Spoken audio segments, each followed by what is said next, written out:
Hi guys, welcome back to the channel. और आज का जो हमारा टॉपिक रहने वाला है स्टडी विद मी सीरीज़ का, उसमें आज हम करेंगे अम, ये वाला टॉपिक यूनिट 2 का। ये सॉफ्टवेयर टेस्टिंग है, तो यूनिट 2 का हम इतना पोर्शन आज कवर करेंगे।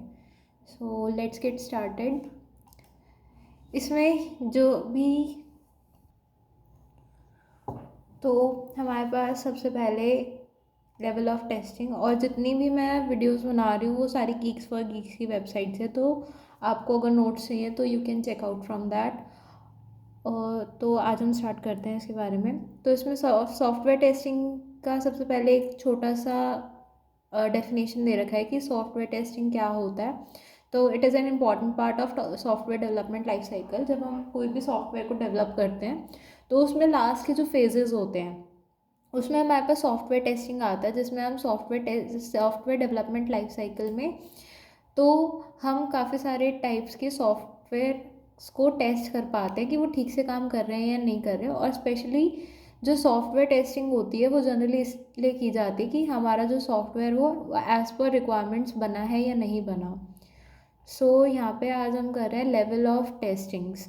ठीक है, तो software testing is an essential to verify an application is working properly or not. To achieve this, testing can be done through various stages of development and each component to all system.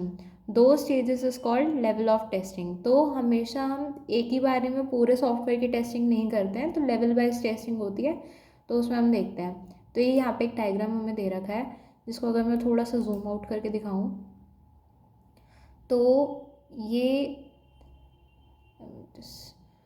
सबसे पहले यहाँ पे unit testing, जिसमें हम individual component को test करते हैं। For example मैं एक अपना वो कंसिडर कर रही हूँ, एक मैं प्रोजेक्ट बना रही हूँ जिसमें मेरे को फ्रंट एंड बैक एंड और नॉलेज बेस की रिक्वायरमेंट है।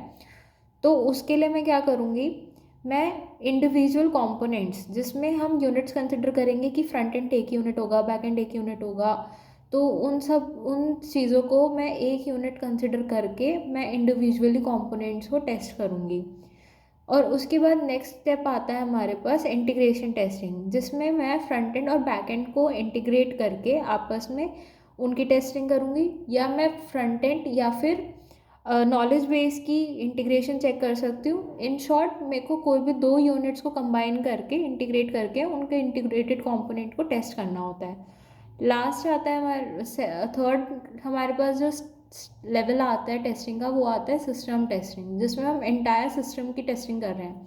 मतलब सारी चीज़ को हम इंटीग्रेट कर देंगे, फ्रंट एंड बैक एंड और नॉलेज बेस तीनों चीज़ को मैंने इंटीग्रेट कर दिया, then I am testing this. फिर लास्ट आता है हमारे पास जो मेजर हमारा है, यहाँ पे टेस्टिंग की स्पेलिंग गलत लिखी हुई है, एक्सेप्टेंस टेस्टिंग, जिसमें हम फाइनल सिस्टम को टेस्ट करते हैं। ओके, सो इसमें हम देखते हैं और मेन फीचर्स हम पढ़ते जाते हैं। सबसे पहले यूनिट टेस्टिंग का था, फर्स्ट स्टेप होता है टेस्टिंग का, जो हम जैसा कि मैंने अभी बताया कि स्मॉल कंपोनेंट्स को हम इंटीग्रेट करके फिर उनको टेस्ट करते हैं एक छोटे से यूनिट के लिए। अब यूनिट टेस्टिंग डेवलपर्स को हेल्प करती है कि वो बग्स को अर्ली फेजेस में ही डिटेक्ट कर पाएँ। उसके बाद आता है मेन फीचर्स जो हैं वो क्या रहते हैं, कि इसमें हम इंडिविजुअल फंक्शन या कंपोनेंट को टेस्ट करेंगे, हम करेक्ट बिहेवियर को इंश्योर कर पाते हैं छोटे से लेवल से ही। उसके बाद आता है हमारे पास इंटीग्रेशन टेस्टिंग, जैसा कि मैंने बताया कि दो या तीन हम कंपोनेंट्स को इंटीग्रेट करके फिर हम टेस्ट करते हैं कि क्या वो चीज़ें ठीक से चल रही हैं या नहीं चल रही हैं। देन सिस्टम टेस्टिंग है हमारे पास। सिस्टम टेस्टिंग की वही चीज़ है कि हम पूरे सिस्टम की फंक्शनैलिटी को इंक्लूड करके कि रियल वर्ल्ड में वो ठीक से काम कर रहा है या नहीं कर रहा। तो उसके बाद यहाँ पे एक चीज़ और दे रखी कि हम जितने फंक्शनल और नॉन फंक्शनल टेस्ट हैं उसको हम इंश्योर करते हैं कि वो ठीक से काम कर रहे हैं या नहीं कर रहे हैं। और लास्ट आता है हमारे पास एक्सेप्टेंस टेस्टिंग, जिसको हम यूज़र एक्सेप्टेंस टेस्टिंग भी बोलते हैं, यूएटी। जो आप जब अपना प्रोजेक्ट फाइनली डिप्लॉय करते हो उससे पहले ये फेज़ होता है कि कस्टमर की रिक्वायरमेंट्स के अकॉर्डिंग हमने प्रोजेक्ट बनाया है या नहीं बनाया। ठीक है, तो ये एक लास्ट चांस रहता है कि हम इश्यूज़ को चेक कर पाएँ बिफोर डिप्लॉयमेंट। और कुछ टेस्टिंग के प्रिंसिपल्स यहाँ पे दे रखे हैं। ये हम पढ़ लेते हैं एक बारी। The requirements of the customer should be traceable and identified by all the different testers.